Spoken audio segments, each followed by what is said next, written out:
दाइ हाम्रो खाना कस्तो लाग्यो हजुरलाई? सबैभन्दा पहिला चाहिँ तपाईँलाई सलाम अलैकुम रहमतुल्लाहि वबरकातु है।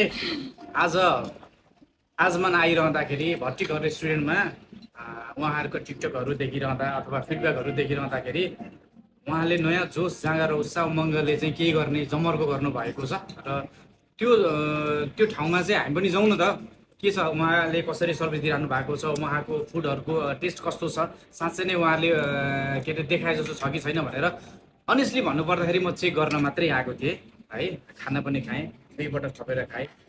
यहाँको फुड एकदम राम्रो छ। अनेस्टली भन्नुपर्दा एकदमै राम्रो छ। विशेष गरी उहाँको सुकुटी पनि हामीले खायौँ। त्यस पछाडि भनेको यहाँ तपाईँको मटन पनि खायो है। खाजा सेट सबै लियो हामीले, एकदम राम्रो छ।